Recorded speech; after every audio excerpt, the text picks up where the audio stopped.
السلام عليكم ورحمة الله وبركاته. جايه لكم النهارده في فيديو جديد حبايبي الغاليين. اول حاجة ما تنسوش حط لايك، واللي ما اشتركش يشترك، وعايزة كومنت القمر زيكم. صباح الفل صباح الجمال على عيونكم. جايه معاكم النهارده بروتين ايه. بدأت بأوضة الولاد، قلت ان انا بقى ألمع الخشب الاول. قلت ألمع الخشب الاول، فبدأت انا بستخدم ايه تلميع الخشب. البليدج بتاع الاخشاب السيل اللي انا سبق وريته لكم قبل كده. بحط منه على الفوطه وبلمع منه بيبقى زي الفل. بصوا هنا حبيت اوريكم الشباك. بصوا يعني دايما بمسحه، بس بصوا التراب يعني اكمني طبعا من ساعه الصيف دايما فاتحينه وسايبينه على السلك، فدايما تلاقي عليه تراب كده، فباخده معايا برضو بلمعه كده اول باول عشان ما يتكومش عليه اي حاجه. بس وقلت لكم بقى ايه وهنا برضو الفوطه قلت امشيها برضو على السلك. انا بعمله بالفرشه لما بحس ان هو كتير، بس يعني انا كنت عاملاه بالفرشه قبلها بكام يوم، فقلت امشي عليه الفوطه كده لو في اي نسبه تراب ولا حاجه بيبقى زي الفل. بعد ما خلصت الكلام ده التنظيف ده طبعا الشباك والكلام ده لازم كله اعمله قبل ما اغير فرش السراير.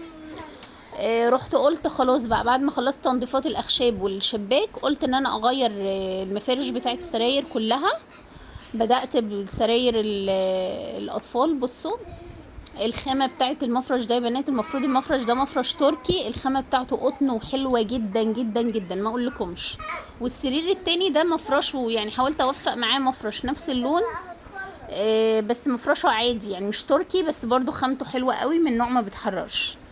عشان في الصيف دلوقتي بنلاحظ ان احنا حتى مفارش السرير بنحاول نختار الحاجات اللي ما فيهاش ستانات كتير وما فيهاش شيفونات والكلام ده. عشان ايه؟ عشان ما تحررش. فدي ما فيش غير الاطار بس اللي على الخداديه ده، انما المفرش نفسه خامته قطن. خلصت معايا السراير وقلت ان انا ايه اشفط الارض كده بالمكنسه. الكفرات اللي في اوضه الولاد دي مش بشيلها كل يوم، يعني مش بتشيل كل يوم عشان انا حطيتها تحت السرير، هي اكبر شويه من المساحه فدخلتها تحت السرير، فصعب ان انا اشيلها كل يوم. بس طول ما انا ايدي بيها بالمكنسه الكهرباء يعني بتبقى نظيفه وزي الفل. برفع من جنب واحد مثلا، ممكن برفع من جنب واحد واشفط تحت منه لو هلمع وكده. فبحتاج يوم ما اشيلها، يعني مش بشيلها كل يوم بصراحه. تمام. بس ما شاء الله هي المكنسة ما شاء الله يعني الشفط بتاعها بيبقى حلو وبينضفها ما بيخليش اي حاجة. بس وطبعا طول ما انتي بتنضفي كده بتلاقي بقى بازل، بتلاقي العاب، بتلاقي حاجات يعني ما شاء الله. هنا بعد ما خلصت الدنيا وروقت خالص، بصوا بوريكم طبعا العاب الولاد سندتها في مكانها، والسراير بصوا معانا زي الفل ما شاء الله. وطبعا جينا لمرحله التعطير، برش معطر. انا بعشق ريحه اللافندر يا بنات. بصوا الباب برضو لمعته معايا، بحاول ان انا ايدي فيه برضو التلميع على طول. وادي شكل الاوضه معانا زي الفل. وادي شكل الاوضه بعد ما خلصت طبعا وعطرتها والدنيا زي الفل. بقول لكم ان انا بحب ريحه اللافندر قوي. خلصتها هقفلها وهبدا بقى في اوضه النوم. اوضه النوم ما بتاخدش معايا يعني وقت كتير وكده. فبدات برضو قلت ان انا هغير المفرش بتاع السرير، وبدات ان انا افرش مفرش غيره. تمام. حطوا لايك واشتركوا في القناة عشان يوصلكوا كل جديد من قناة عزة وأولادها. المرة الجاية هيبقى بجد بجد بجد مقلب. هو انت ايه حكايه المقالب معاك يا عمر؟ نفسي أعمل مقلب بقالي كتير ما بعملش. ابني عمر مجنون بحاجه اسمها مقالب، عايز يحول القناه كلها قناه مقالب، يعني عارفين الفيديوهات كلها تبقى مقالب وكده. بس ماما وأنا وانت كمان ومحمد كمان. ايوه قول. حطوا لايك واشتركوا في القناة عشان توصلكوا قناة عزة وأولادها، وأعمل مقلب في عمر زي ما هو بيعمل في مقلب. طيب. ده المقلب الجاي هيبقى فيه كده. وهنا بقى كملنا معاكم طبعا الولاد ظبطوكوا يعني. هنا كملت معاكم ان انا بدأت ان انا ألمع السراحة ومسحت المراية بتاعت السراحة. بصوا البليدج اللي بقول لكم عليه. البليدج اللي بقول لكم عليه بيخلي ما شاء الله الاخشاب بتبقى بتدي لمعة حلوة جدا. جميل قوي. بدأت ان انا خلصت معايا السراحة هخلصها، وبعد كده هعمل الدولاب. وطبعا كنت عملت السرير والشباك، مش عارفة كان المقطع اللي قبل ده ولا المقطع ده، برضو عملت الشباك بتاع اوضه النوم.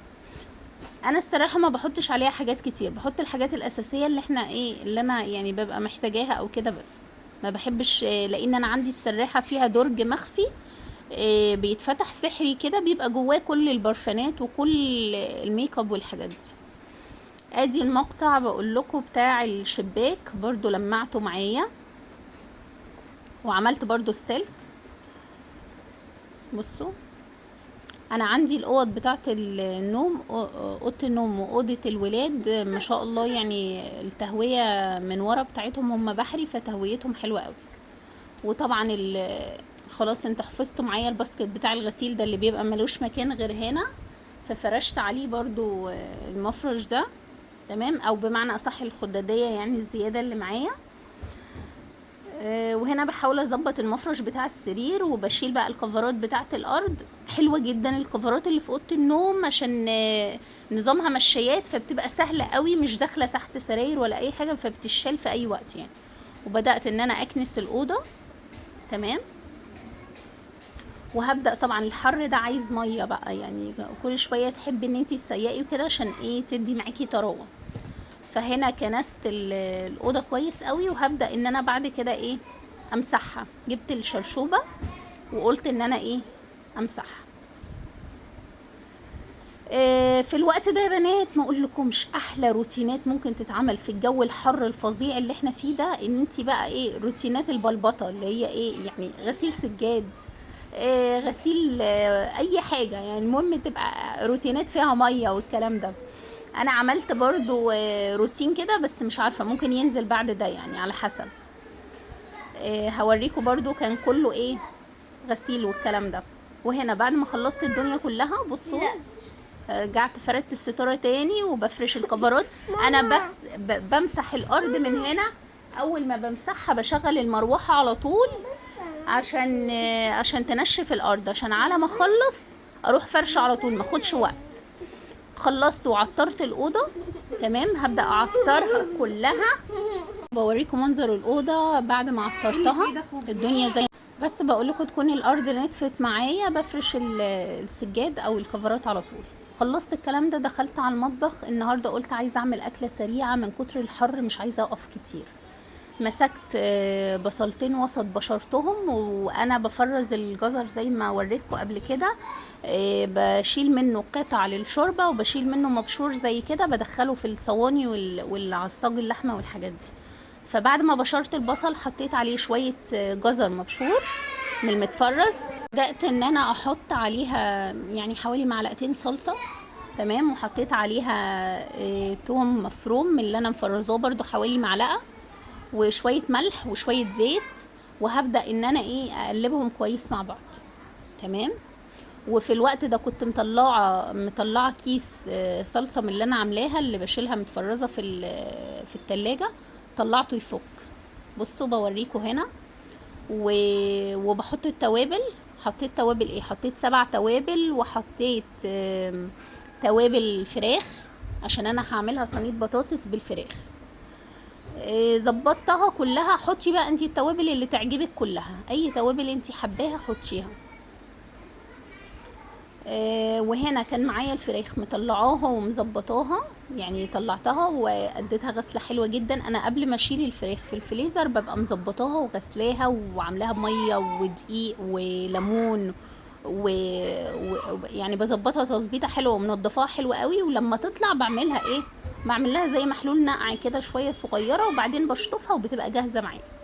هنا التتبيله اللي انا وريتها لكم دي بكون انا طبعا فضيت الصلصه على التتبيله اللي انا عملتها، الصلصه اللي كانت بتفك. وهنا بتبل الفراخ ما بين الجلد والفراخ، يعني بحاول ادخل التتبيله ما بين الجلد والفراخ عشان يبقى طعم الفراخ حلو. وببقى مديالها شكتين بالسكين كده عشان اللحمه بتاعتها تتشرب من التتبيله حلو، تمام. خلصت معايا الفراخ بتاعتي، ظبطتها كويس قوي. بصوا هوريكم شكلها. بصوا حته وقعت من الصلصه، تمام. بوريكم شكلها بعد ما شبعتها من التتبيله حلو جدا. وحطيتها في التلاجة، سبتها شوية تاخد وتدي في التتبيلة، وجبت بقى بطاطس معايا وبقطعها ترنشات كده ايه وسط، يعني مش تخينة ولا خفيفة. تمام. واروح مديها شطفة، انا كده كده غسلتها بعد التقشير، بس بديها شطفة كمان بعد ما قطعتها ترنشات. جهزت معايا كده. بصوا دي اسرع اكله ممكن تعملوها بجد، بتبقى مسعفه وحلوه وطعمها لذيذ قوي، والولاد عامه بيحبوها. يعني صينيه البطاطس بالفراخ بتبقى لذيذه ودمها خفيف يعني. وهعمل جنبها رز بشعريه. معلش طبعا لو كنت سامعين الصوت، الولاد بيلعبوا. وقلت ان انا هعمل جنبها رز بشعريه. بصوا طلعت الفراخ من التتبيله اهو، ورحت ايه جايبه البطاطس اللي انا قطعتها. بس بقول لكم طلعت هنا الفراخ، حطيتها في طبق على جنب، ورحت جايبه البطاطس اللي انا مقطعاها نزلتها في باقي التتبيله اللي في الصينيه، وقلبتها كويس قوي قوي قوي فيها، ونزلت بقى الفراخ فوق منها. تمام.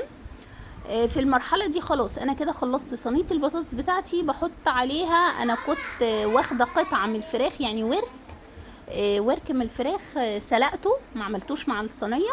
قلت عشان عايزه شوربه، اعمل شوربه لسان العصفور، فخدت شويه من الشوربه اللي انا عملتها، يعني حوالي ايه مغرفه كده، يعني المغرفه اللي احنا بنعمل بيها، حطيتها مع صينيه البطاطس بس، ما حطيتش اي حاجه تانية.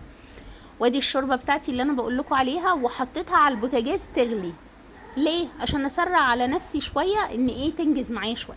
بعد ما غلت معايا غطيتها بورق زبده وورق فويل، قفلتها كويس، ورحت حطاها في الفرن. وهنا بقى وقفت، كان الشوربه بتاعتي خلاص خلصت. الفراخ قصدي اللي كانت بتتسلق يعني، اللي هعمل منها شوربه لسان العصفور، خليتها على جنب. وقلت ان انا اعمل ايه بعد ما حطيت صينيه البطاطس.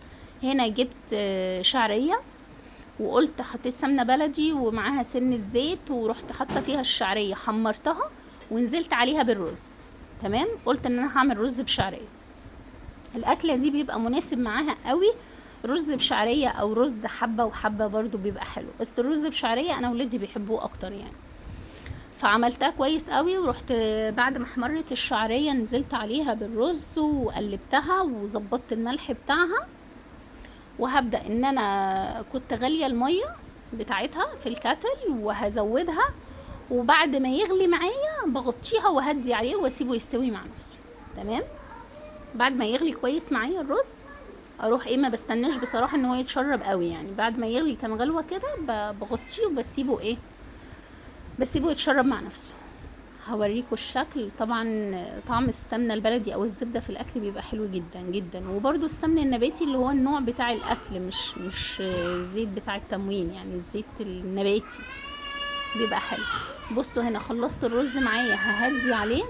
وهنا قلت ابص على صينيه البطاطس، بصوا منظرها بسم الله ما شاء الله حلوه قوي. قلت تكمل سوا، خلاص نقلت الرز على العين التانية. وقلت في الحله الصغيره دي هعمل شوربه لسان العصفور. برضو حطيت معلقه سمنه بلدي وعليها شويه زيت صغيره، ورحت نازله بشويه لسان العصفور محمره كويس. وبعد ما يتحمر معايا بنزل بالشوربه. انا الشوربه كنت صفيتها، لان انا لما باجي اسلقها بحط لها جزر وبحط لها بصل وبحط لها طماطمايه، وطبعا ورق اللوري والحبهان والكلام ده كله، فانا كنت صفيتها عشان ولادي ما بيحبوش الحاجات دي طعمها، يعني البصل والكلام ده في البتاع في الشوربه. وكملتها على شوربه لسان العصفور. وادي طلعت معايا صينيه البطاطس زي الفل تستاهل بقكم. وادي الرز بسم الله ما شاء الله يعني مفرفر كده، والف هنا وشفا. واشوفكم في فيديو جديد.